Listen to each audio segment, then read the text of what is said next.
श्री सद्गुरु महाराज की जय। श्री सद्गुरु महाराज मंगल मूर्ति सतगुरु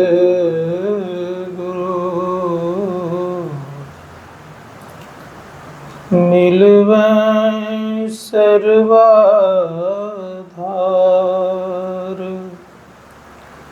मंगलमय मंगल करना बिनवा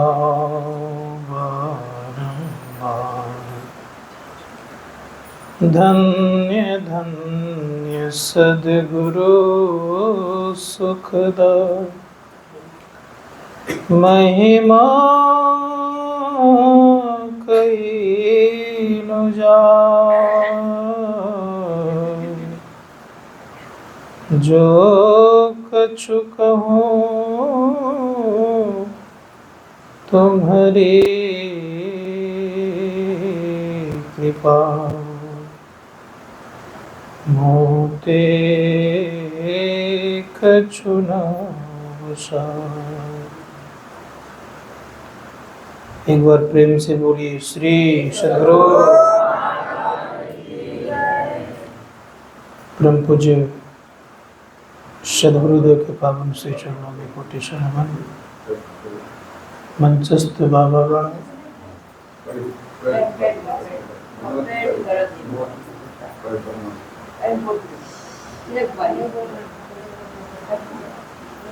परम आदरणीय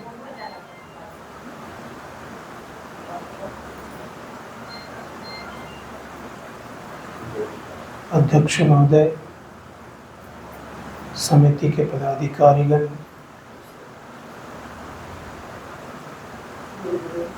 सम्माननीय समस्त साधक वृंद, संवेद समादरणीय सज्जन वृंद, आदरणीय माता तथा भक्तिमती भावनाओं,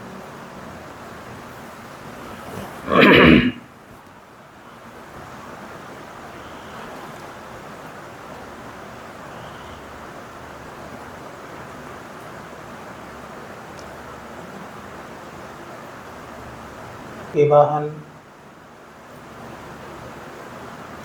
पक्षी के राजा गरुड़ जी पूछते हैं कागभसुंडी जी से, कई प्रश्न करते हैं। उनमें से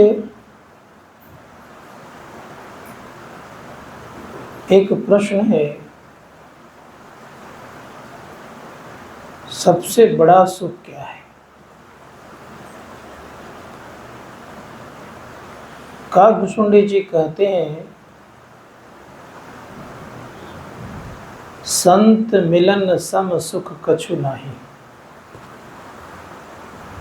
संतों का जो मिलन होता है, इससे बड़ा संसार में और कोई सुख होता नहीं है।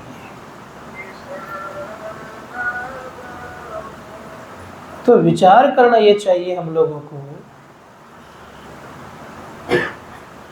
कि सबसे बड़ा सुख संतों का मिलन है, और उनका मिलना ही सत्संग हुआ करता है। इसीलिए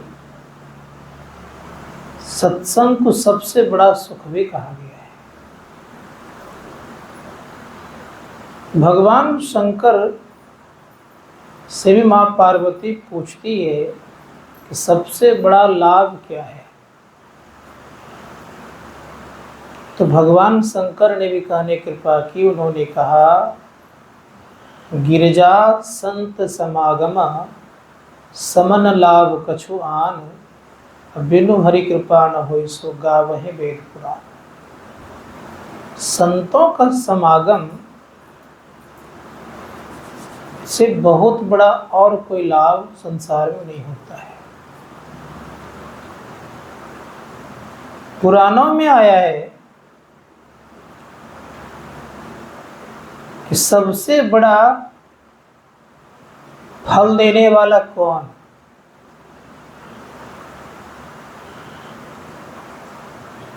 तो कौन पूछ रहे हैं? महर्षि पराशर एक बार राजा जनक के दरबार में गए हैं। राजा जनक के दरबार में जाकर के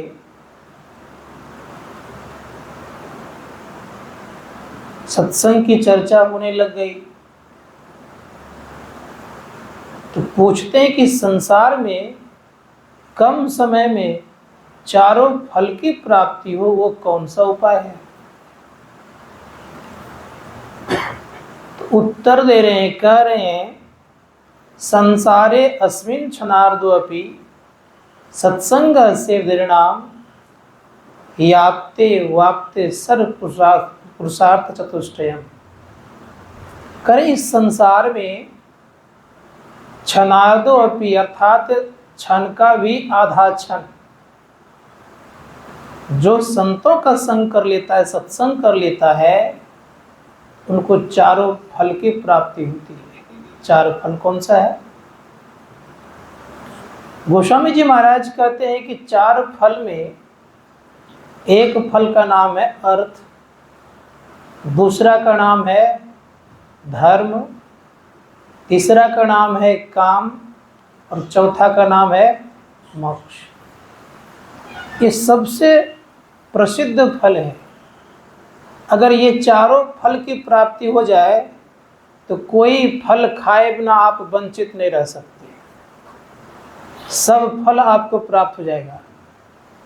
यहाँ तक हम आप जाने कि जो ये चार चीज को प्राप्त कर लेते हैं उनको किसी भी फल खाने का अभाव नहीं होगा। उसके आगे में फल का भंडार आना शुरू हो जाएगा। यहाँ तक हम लोग जान लीजिए इस फल की बड़ी महिमा है। जिन्होंने चारों फल को प्राप्त कर लिया है उनके सामने किसी भी कामना की पूर्ति नहीं हो, ये भी कदापि संभव नहीं है। उनके द्वारा कोई भी किसी प्रकार के धर्म से वंचित नहीं रह सकते। संतों ने कहा और सबसे बड़ा जो फल है वह मोक्ष है। मोक्ष किसको कहते हैं? मोक्ष बना कैसे? संस्कृत के विद्वानों ने कहा मुच धातु में कितने प्रत्यय लगने के कारण जिसका अर्थ होता है छुटकारा। प्रश्न है किससे छुटकारा? ऋषिगण कहते हैं कि छुटकारा शरीर और संसार से। जितने तत्वों से शरीर बना है उतने ही तत्वों से संसार भी बना है। जितने तत्व संसार में हैं उतने ही तत्व शरीर में भी है। जितने तल संसार में हैं उतने ही तल शरीर में भी है। इसीलिए ऋषिगण कहते हैं जोई पिंडे सोई ब्रह्मांडे। जो पिंड में है वही ब्रह्मांड में है। शरीर को पिंड कहा गया और बाह्य जगत को ब्रह्मांड कहा गया। जितनी चीजें हम ब्रह्मांड में देखते हैं उतनी ही चीजें आप शरीर में अवलोकन कर सकते हैं। इसीलिए शास्त्रकार कहते हैं कि मोक्ष प्राप्त करना परम आवश्यक है। मोक्ष प्राप्त करना परम आवश्यक क्यों है? इसलिए आवश्यक है कि सबसे बड़ा जो दुख है वो जन्मना और मरने का है। जन्मने और मरने में कितना दुख होता है? पुराणों में कहा गया है कि जब जन्म लेता है कोई तो 10,000 वृक्षों के डंक की जो पीड़ा होती है वह पीड़ा होती है जन्म के समय में। अब मृत्यु के समय में 1,000 वृक्षों के डंक की पीड़ा की तरह होती है स्थिति। इसीलिए दोनों दुखदायी है, जन्म होना भी और मरना भी। तो का इससे बड़ा और संसार में कोई दुख नहीं है। जन्म होगा तब तो मृत्यु होगी और जन्म ही नहीं होगा तो मृत्यु कहाँ से होगी? इसीलिए शास्त्रकार कहते हैं और गुरु महाराज की वाणी में है आवागमन सम दुख दूजा है नहीं जग में कोई, इसके निवारण के लिए प्रभु भक्ति करनी चाहिए। तो मैं कहने जा रहा था कि सत्संग से बड़ा ही लाभ हुआ करता है। इसीलिए हम लोगों को सत्संग करना चाहिए। सत्संग से चारों फल की प्राप्ति के साथ साथ हम एक न एक दिन आवागमन को मिटाते हैं। आवागमन मिटाने वाला ये कार्य है, इसीलिए कहा गया कि मनोयोग पूर्वक सुनना चाहिए। इससे लाभ क्या क्या, तो पाठ के दरमियान में सुने होंगे आप लोगों ने कि मंजन फल दे कहीं तत्काला, काक होई पिक बकौ मराला, सुनी आचरज करई जन कोई, सत्संगति महिमा नहीं गोई, जलचर थलचर नवचर नाना, जे जड़ चेतन जीव जाना, मति कीरति गति भूति भलाई, जब तन जहाँ जे पाई, सो जानव सत्संग प्रभाव, लोक हम वेद न आनु पाओ। इसमें दो बातें बड़ा मुख्य दिखती है। क्या दो बातें हैं वो, तो यहाँ पर कहा गया जलचर और थलचर, दो शब्द है। थल पर चलने वाला हाथी और जल में रहने वाला मगरमच्छ, इन दोनों का उद्धार सत्संग के प्रभाव से हो जाता है। एक बार थल में रहने वाला हाथी पानी पीने के लिए तालाब में उतरा, सरोवर में उतरा, और जब सरोवर में उतरा तो जलचर ने उसको पकड़ लिया, अर्थात मगरमच्छ ने पकड़ लिया। दोनों में भयंकर युद्ध होने लग गया, और युद्ध जब होने लगा तो वो खींचे कभी तो ऊपर कुछ दूर आ जाए, फिर वो बल लगाए तो फिर नीचे ले जाए। अंत में जलचर का बल जल में ज़्यादा हो जाता है, ताकत ज़्यादा हो जाती है। परिणाम ये हुआ, खींच करके हाथी को ले गया डूबने वाला जल में। एक संजोग से एक फूल सरोवर से तोड़कर भगवान को याद किया, भगवान आए। तो भगवान जैसे आए, सुदर्शन चक्र से पहले ग्राहक अर्थात मगरमच्छ का उद्धार किया, हाथी को मुक्त किया गया। तो हाथी को बड़ी चिंता हो गई कि पुकार लगाया मैंने और उद्धार किया ग्राहक का, तो नहीं रहा गया। कहा भगवान मैंने तो सुना था कि अपने भक्तों की रक्षा करते हैं, सर्वप्रथम अपने भक्तों का उद्धार करते हैं, तो मैंने देखा यह कि यहाँ पर आपका नियम बदलते हुए। कहा कैसे मेरा नियम बदल गया? कहा कि प्रभु आप तो कमाल करते हैं, कहते हैं नियम कैसे बदल गया? पुकार लगाया मैंने और उद्धार किया आपने ग्राहक का। तो भगवान भी बड़े अच्छे शब्दों में कहते हैं, कहा कि बात तो सही कह रहे हो, उद्धार तो उन्हीं का होता है जी, जो हमारे भक्तों का पहले पैर पकड़ लेते हैं, चरण पकड़ लेते हैं, पहले उनका उद्धार और तब बाद में भक्तों का उद्धार। तो ग्राहा ने क्या किया था? भक्त थे हाथी, तो हाथी का चरण पकड़ा तो पहले ग्राहा का उद्धार हो गया। उसी प्रकार से भगवान श्री राम कहते हैं कि प्रथम भक्ति संतन कर संगा, संतों का संग करेंगे तो प्रथम भक्ति कहलाएगी। इसीलिए विचार करना यह चाहिए कि संतों का संग से लाभ ही लाभ है। अब और क्या लाभ है? तो गोस्वामी जी महाराज कहते हैं कि जो सत्संग करते हैं उनको 5 चीज मिलता है। क्या क्या 5 चीज हुआ है? तो गोस्वामी जी महाराज ने कहा कि अच्छी बुद्धि उसकी होगी। हम आपके पास जो बुद्धि है ये पक्की बुद्धि नहीं है, कच्ची बुद्धि है। संत कहते हैं कि जब पक्की बुद्धि करना चाहेंगे तो जब खूब सत्संग करेंगे तो आपकी बुद्धि स्थिर हो जाएगी, आपकी बुद्धि डगमगाएगी नहीं, आपकी बुद्धि किसी चीज़ का निर्णय लेने में तटस्थ रहेगी। इसीलिए शास्त्रकार कहता है कि आप विवेकशील हो जाएंगे। गोस्वामी जी महाराज ने कहा कि सत्संग से क्या क्या होता है, तो कह रहे हैं कि सठ सुधरई सत्संगति पाई, अब पारस परस कुधातु स्वाई। 60 व्यक्ति सत्संग पा करके सुधरते हैं।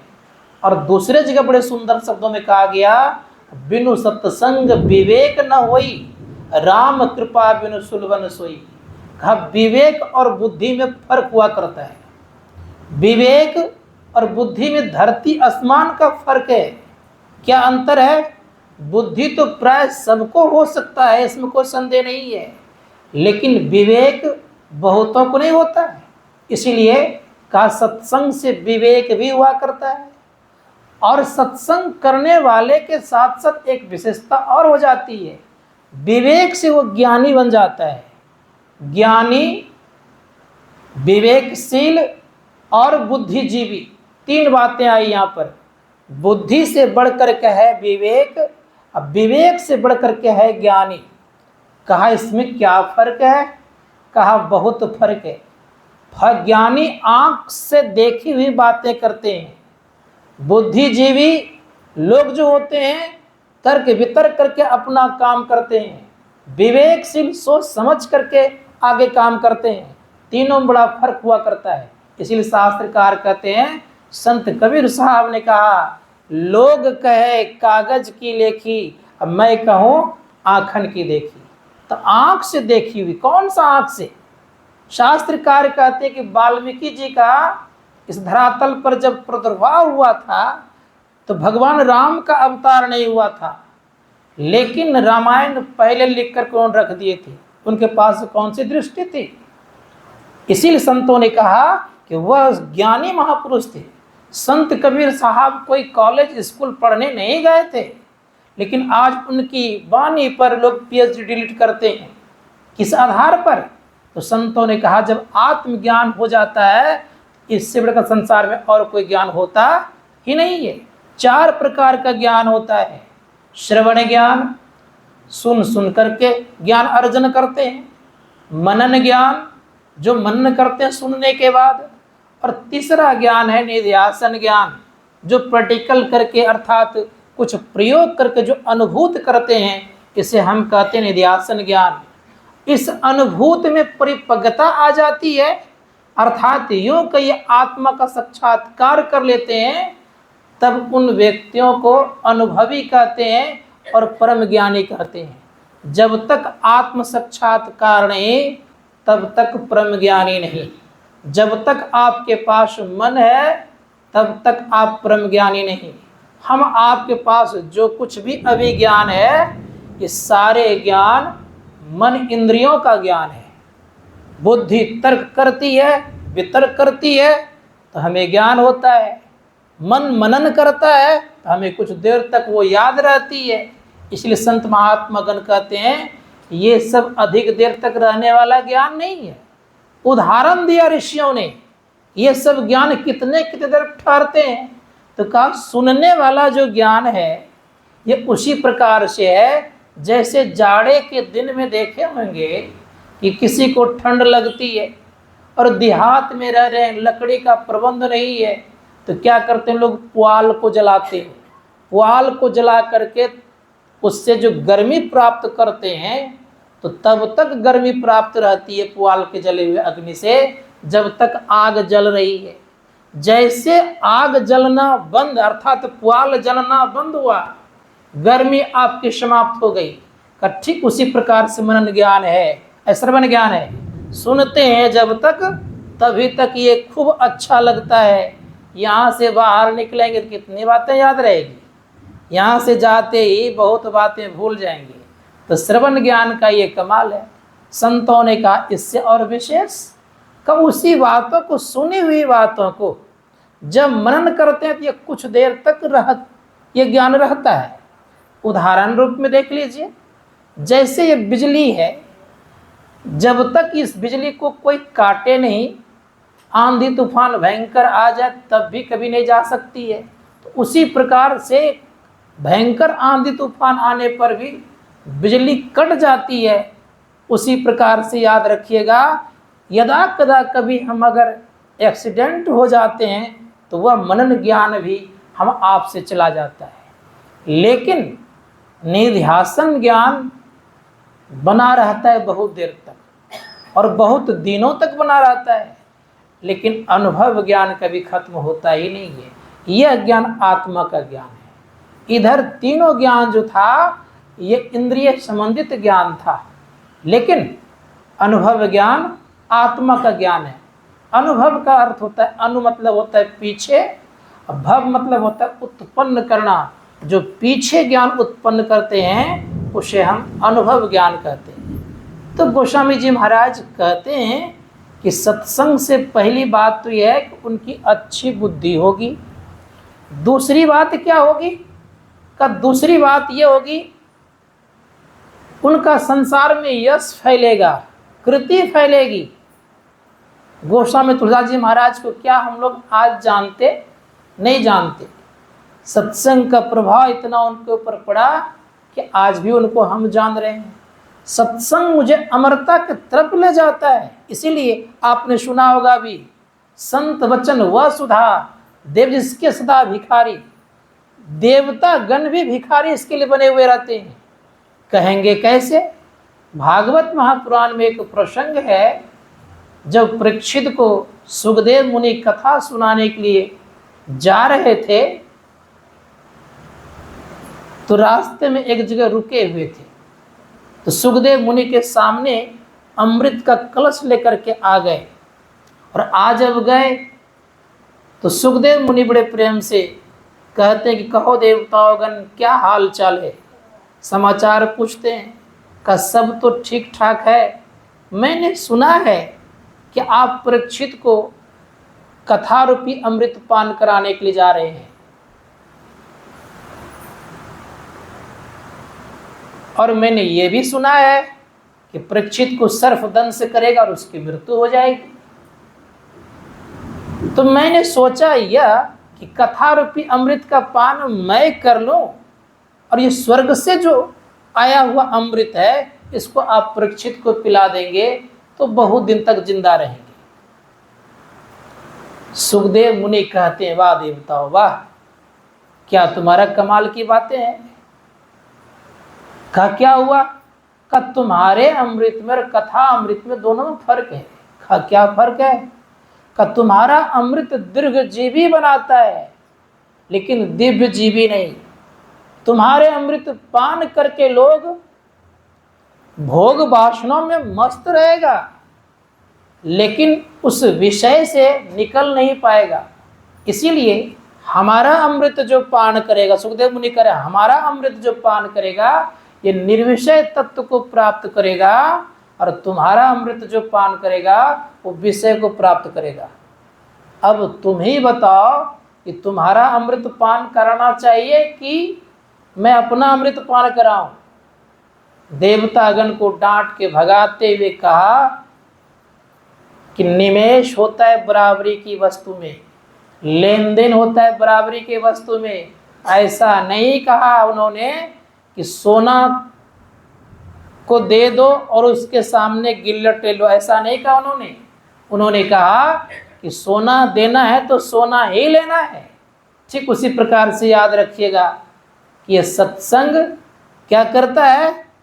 तो यशगान कराता है, कृति फैलाता है, संसार में प्रसिद्ध उनको करता है, और बहुत दिन तक अमरता की तरफ ले जाता है, और एक दिन अमर बना ही देता है। इसीलिए तीसरी बात रह गई यह कि सत्संग के सुनने से उनकी गति उत्तम होती है। उत्तम गति क्या है?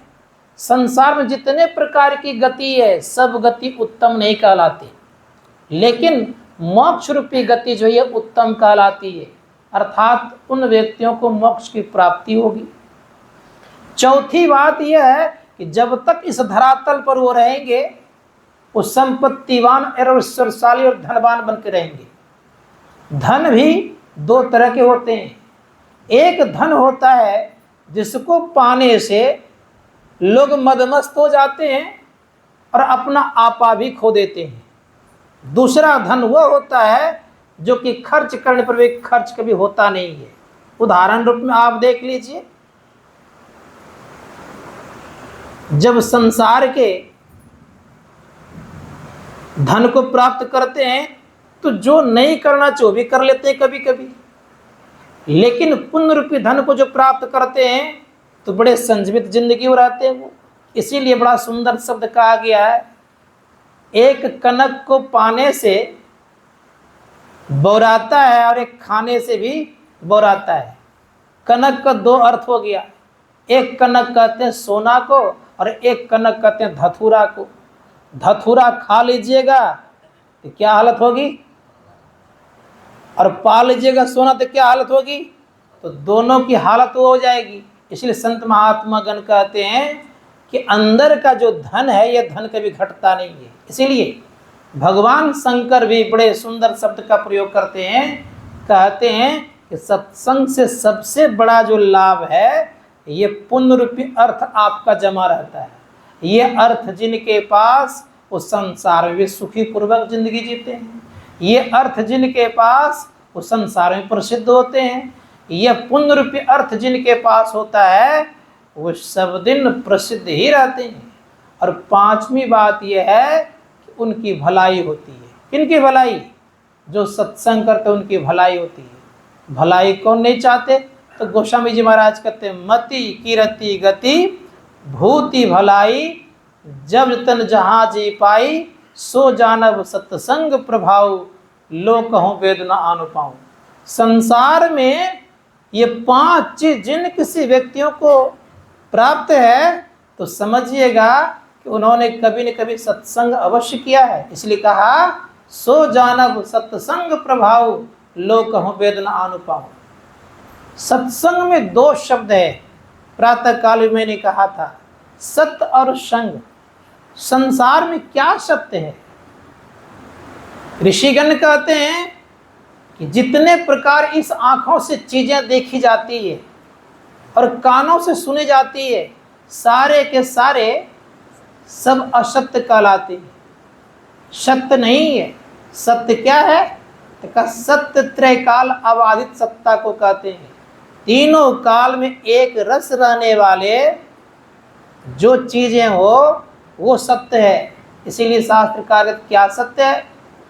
तो शरीर के किसी भी अवस्था को हम सत्य नहीं कह सकते, शरीर का किसी भी पार्ट को हम सत्य नहीं कह सकते, शरीर का कोई अवयव भी हमारा सत्य नहीं है, और संसार का भी कोई अवयव सत्य नहीं है।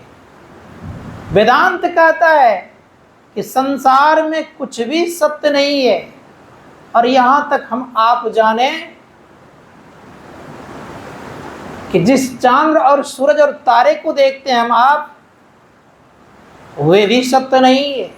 उनका भी कुछ न कुछ सीमा है, और सीमा के अंतर्गत रहने के कारण उनकी भी ह्रास और उत्थान हुआ करता है। कभी कभी सुने होंगे कि पहले जो सूरज में गर्मी थी वो अब नहीं है। ये भी सुने होंगे कि जो हिमालय में ग्लेशियर रहा करता था आज उसमें ह्रास आ गया है। किस कारण से? शास्त्रकार कहते हैं कि संसार की कोई भी चीज़ें स्थिर रहने वाली दिखती नहीं है, इसीलिए का वो सत्य नहीं हो सकता। तब का सत्य कौन है? सत्य का मतलब होता है कि तीनों काल में एक रस रहने वाला हो। तीनों काल में एक रस कौन रहेगा? तो कहा कि तीनों काल में एक रस रहने वाला केवल परमपिता परमात्मा है, और परमात्मा के जो अटूट अंश हैं जीवात्मा, वो भी तीनों काल में एक रस रहता है। इसीलिए संतों ने कहा इस जीवात्मा को जब परमात्मा का संग हो जाएगा तो वह एक नंबर का सत्संग कर लेंगे। इसीलिए संतों ने कहा इस सत्संग की बड़ी महिमा है, तो हम लोग को सत्संग करना चाहिए। दूसरी बात रह गई या कि द्वितीय श्रेणी का जो सत्संग है वो संतों का संग है। संतों का संग से क्या होता है?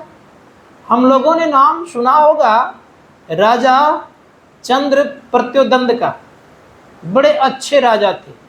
उनकी धर्मपत्नी का नाम अर्थात रानी का नाम मृगावती थी। देखने में अति सुंदरी थी बेचारी। एक दिन संजोग से छत पर टहल रही थी। उनके यहाँ एक कलाकार रहा करता था। कलाकार ने मृगावती को जब देख लिया तो उन्हें चित्र बनाना प्रारंभ किया। चित्र बनाने जब लग गए तो इतना सुंदर चित्र बनाए, और वह चित्र राजा के सामने पेश किया गया। जैसे राजा के सामने रखा गया तो राजा बड़े प्रसन्न हुए। पुरस्कार देने वाले ही थे, लेकिन उनकी दृष्टि चली गई चित्र के जांग पर। उस पर एक तिल था, उस तिल को भी वो कलाकार ने अंकित कर दिया था। मन में संदेह हो गया कि कहीं रानी का संबंध गलत तो नहीं है, ये तो वस्त्र से ढका हुआ अंग है, इस अंग का पता इन्होंने कैसे लगा लिया, और वहां पर भी तिल था तो ये तिल कैसे अंकित कर दिए। दंड देने के लिए सोच ही रहे थे, मंत्री की मंत्रणा तो राजकाज चलता है। उन्होंने कहा महाराज कलाकार भी सही है और मृगावती भी सही है, दोनों में कोई गलत संबंध नहीं है। बहुत समझाने के बाद भी तैयार नहीं हुए, तो कलाकार ने क्या किया, एक कुबड़ी नारी को पर्दे के पीछे रखा, अंगूठा दिखा करके कलाकार से कहा कि चित्र बनाओ। केवल पैर का अंगूठा दिखाया, कलाकार की इतनी अच्छी स्थिति थी कि पैर के अंगूठा देकर के संपूर्ण शरीर का चित्र बना दिए। जहाँ पर कुबड़ापन था वो कुबड़ापन वहाँ दिखा दिए। इतना करने के बाद भी राजा के मन का संदेह मिटा नहीं। अपमानित करके उस कलाकार को राज्य से बाहर निकाल दिए। अब राज्य से जब बाहर निकाल करते क्या, प्रतिशोध की भावना आ गई। दूसरे राज्य के राजा करके मिल गए और वहाँ ये चित्र दिखाए, इससे मजबूत राजा था। खैर राजन, इतना सुंदर सुंदरी तो आपके ही दरबार में रहने योग्य है, कहाँ वो कमजोर राजा की यहाँ वो रह रही है, ये तो ठीक बात नहीं है। उनके मन में थोड़ा हवा भर दिए, परिणाम ये हो गया कि उसका मन चला और चढ़ाई कर दी। चारों तरफ से जैसे किला को घेर लिया, तो राजा चंद्र प्रत्योदंड का शरीर छूट गया। उनको हृदय का रोग आ गया, शरीर छूट गया। मृगावती कहती है कि मेरी हालत तो ठीक है नहीं, इसलिए इस अवस्था में ले जाना उचित होता नहीं है। राजा घूम फिर के चले गए। पत्राचार चलते रहा, चलते चलते चलते एक दिन मृगावती कहती है कि प्रेम तो दोनों के आपस में मिलने से होता है, दोनों खुशी की चीज हुआ करती है। इसीलिए मैं आपसे इतना ही कहना चाहूंगी कि समय आएगा तो मैं आपको अवश्य याद करूंगी। लेकिन राजा ने माना नहीं, चढ़ाई कर दिए। फिर से मंत्री से कहते आज दरवाजा खोल दो। मंत्री कहते कि तुम पगली हो गई हो, चारों तरफ सिपाहियों ने घेर रखा है, हमें अंदर प्रवेश कर जाएंगे। मृगावती कहती कि मैं कह रही हूं आज खोल दो। परिणाम ये हुआ कि मंत्री ने दरवाजा खोल दिया। मृगावती उस दरवाजे से निकलती है और भगवान महावीर आए हुए थे। उनके दर्शन करने के लिए जब ये चली गई और उनके चरणों में जाकर बैठ जब गई, तो उस राजा के मन में होता है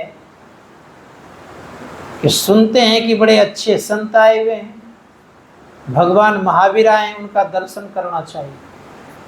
उनका मन हुआ दर्शन करने का। मृगावती वहाँ पर बैठी हुई थी ही, जैसे दर्शन के लिए पहुँचे ये दोनों की दृष्टि मिली।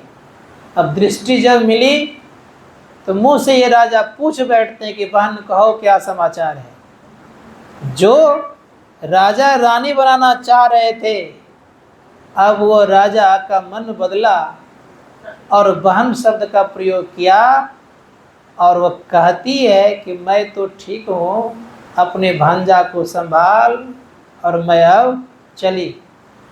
छोटा सा लड़का था, उसको सुपुर्द कर दिए और मृगावती भिक्षुनी बन गई, अंतर साधना की, अपना कल्याण कर लिया। तो संत के दर्शन से देखिए क्या होता है। हमारे गुरु महाराज कहते हैं कि संत के दर्शन से पाप टलते। इसलिए गोस्वामी जी महाराज कहते हैं कि संत दर्श जिमि पातक टरहि।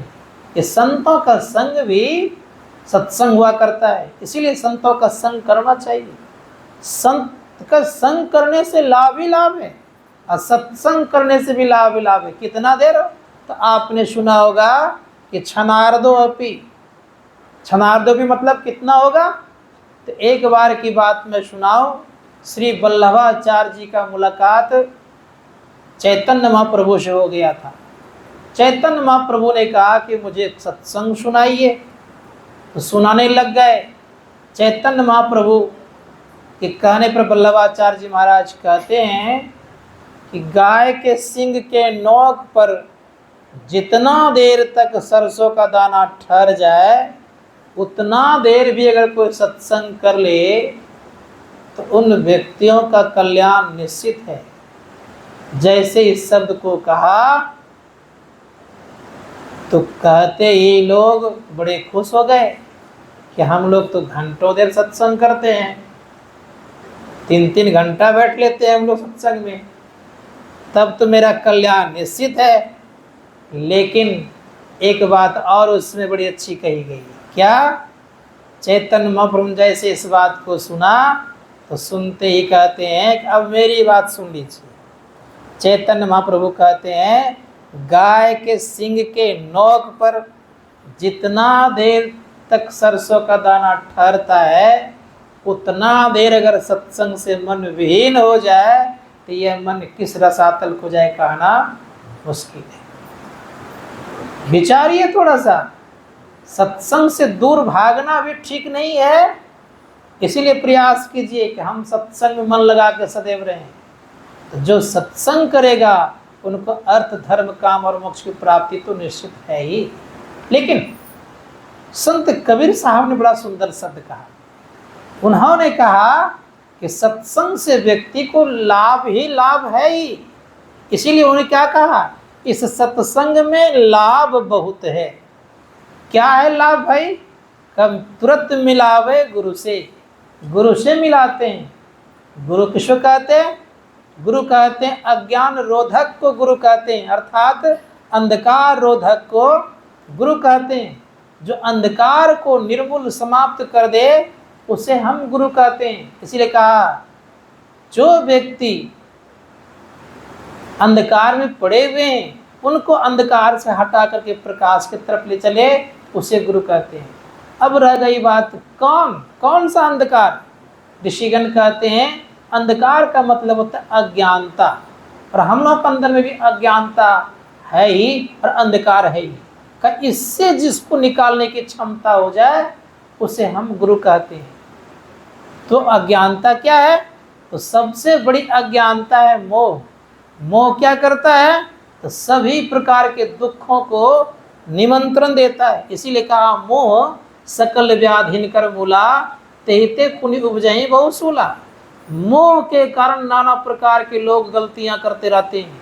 इसीलिए संत महात्मा गण कहते इससे जो निकाल दे उसे हम गुरु कहते हैं। तो मैं कहना ये चाह रहा था कि जो संत होते हैं वो संत इससे निकालने का काम करते हैं, इसीलिए संत के शरण में जाना चाहिए।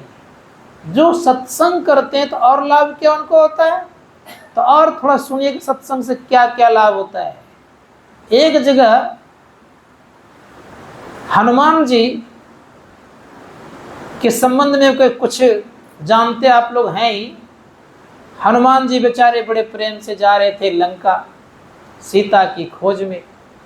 जब सीता की खोज में जा रहे थे तो लंका के मुख्य द्वार पर एक लंकेश नाम पर की राक्षसनी रहती थी। अब वहां जब लंकेश नाम राक्षस रहती थी वो जाने देती नहीं थी किसी को। इसने क्या किया? मक्खी का रूप धारण किया और पार कर गए लंका, और उस पार में अपना शरीर पुनः ठीक कर लिया। तो बड़े प्रेम से जब वो शरीर अपना पूरा जैसे होता है मानव का वैसा बना लिए, देखती है वो तो चोर चोर कहने लग गई इसको। हनुमान जी बेचारे रुक गए, कहा मैं चोर नहीं हूँ, मैं चोर नहीं हूँ, मैं रामदूत हनुमान हूँ। कहा चोर के तरफ पार होते तो चोर ही न कहलाओगे, तुम जानते हो मेरे यहाँ क्या सजा है? कहा क्या? का सजा ये है कि चोरों को मैं जीते खा जाती हूँ। तो हनुमान जी कम तो थे नहीं। हनुमान जी कहते कि तुम्हारे यहाँ चोरों का सजा ये है कि जीते खा जाती हो, जीवित अवस्था में रहने वाले व्यक्ति खा जाती हो। कहाँ? कहा सबसे पहला चोर तुम्हारा राजा ही है, क्योंकि तुमने जाना नहीं कि सीता को हरण करके वो ले आए हैं। तुम्हारा राजा जब चोर है तो तुम राजा को नहीं खा सकी और मुझे खाने चली हो। तब हनुमान जी कहते हैं कि दानवों का नियम नहीं रहता है, उनके नियम बदलते रहते हैं, और जो दानव नहीं होते हैं उनके नियम तटस्थ रहता है, एक तरह रहता है। इस बात को जब वो कह दी तो दौड़ी खाने के लिए। जैसे दौड़ी खाने के लिए एक मुक्का कस के दी, जमीन पर लुढ़क गई और खून वमन करने लग गई, उल्टी करने लग गई। बेहोश से होश में जब आ गई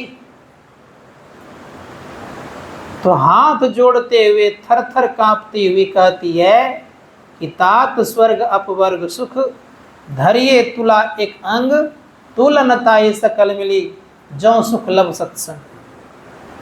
कसातो स्वर्ग का सुख एक पलरे पर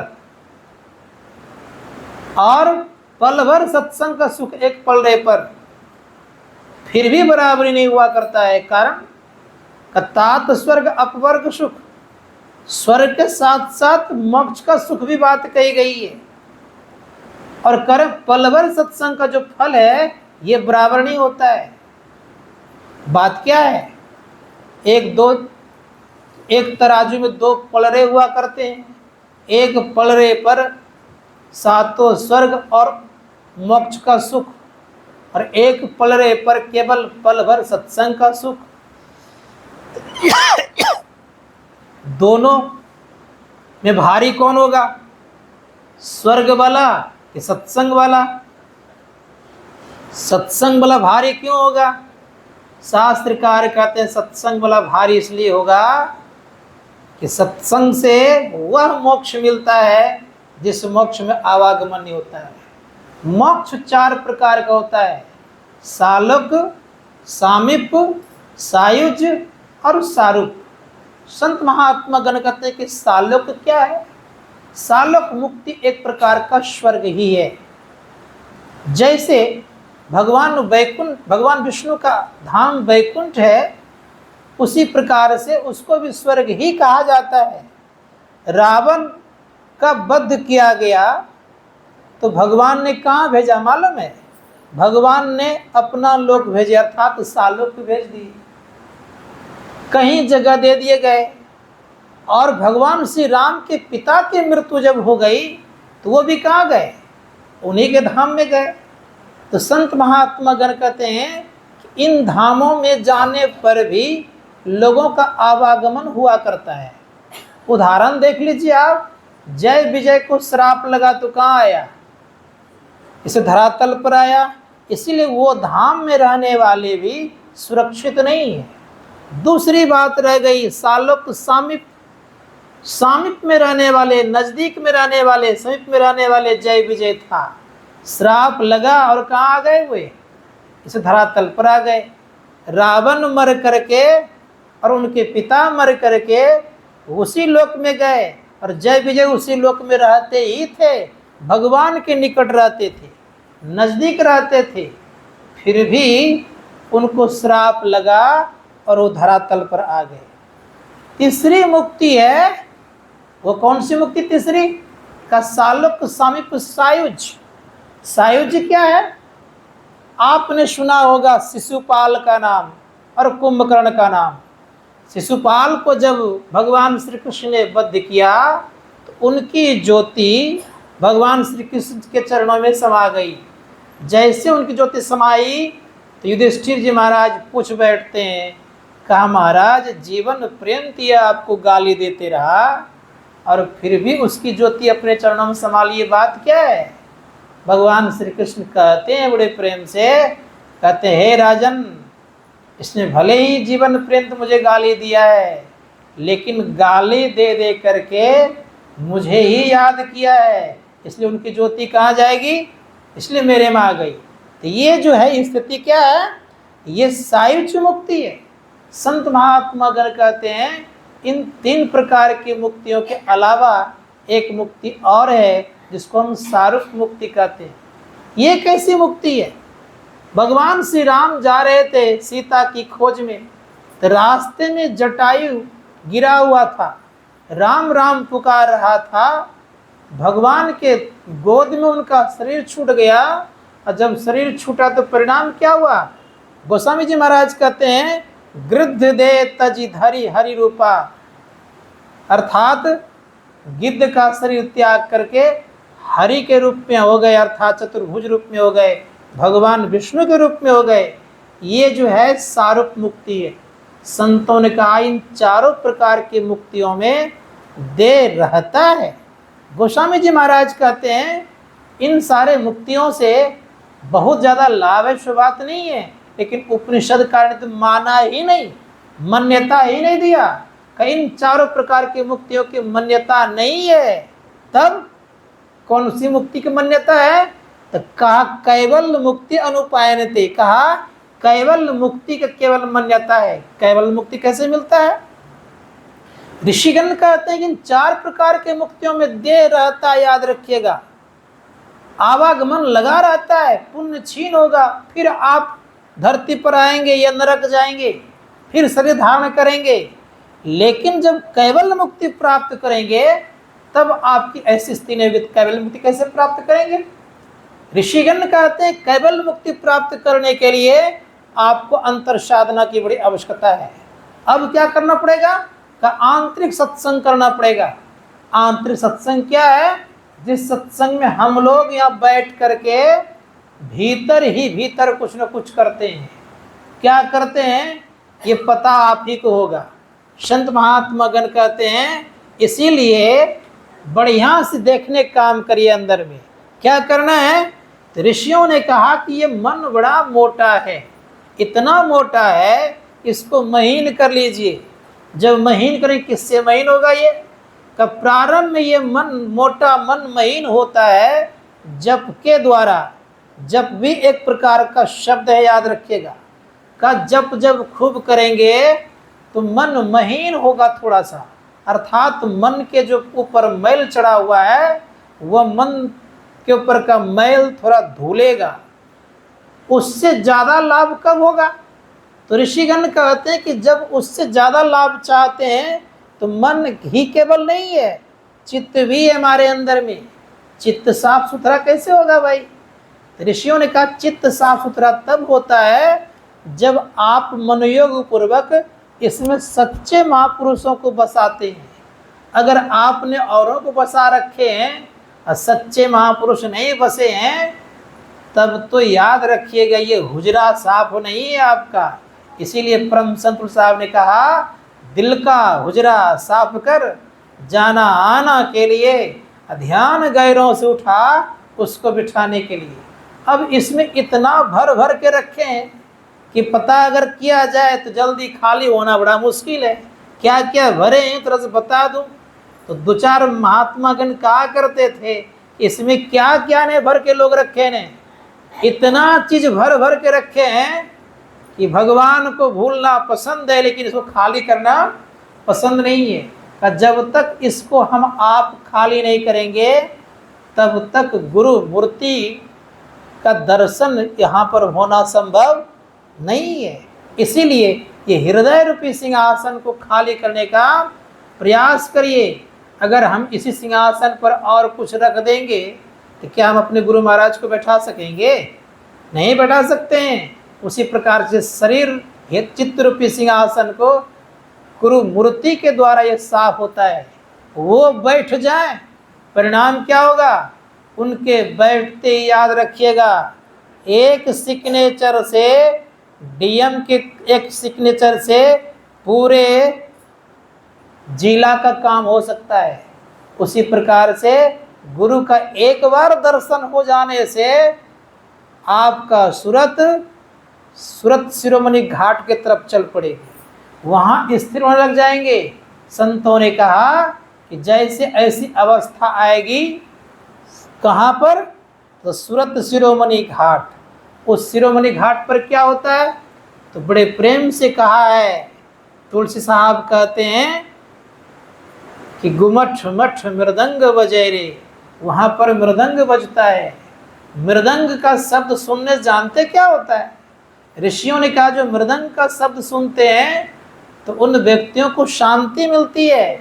और आप लोगों को पता होगा कि जब किसी का शरीर छूट जाता है तो जब मृदंग बजाता है तो कहता है कि अब पूर्णपन से पवित्रता आ गई। सुने होंगे आप लोगों ने, इसीलिए मृदंग बजाते थे पहले के लोग। और जब भीतर का कोई मृदंग सुनेंगे तो क्या होगा? तो संतों ने कहा भीतर का मृदंग सुनने से उनके मन पवित्र हो जाते हैं।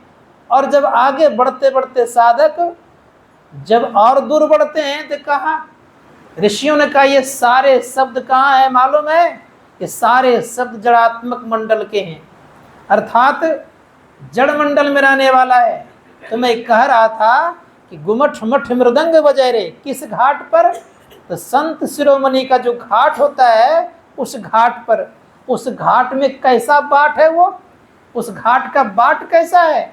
हमारे परम पूज्य गुरुदेव कहते हैं, चलत पंथ सुख होत महा है, जहाँ अजर झरते अमृत ध्वनि की नौबत झरत, बड़ भागी सुनते सुनत लखत सुख लहत अद्भुति में ही प्रभु मिलते।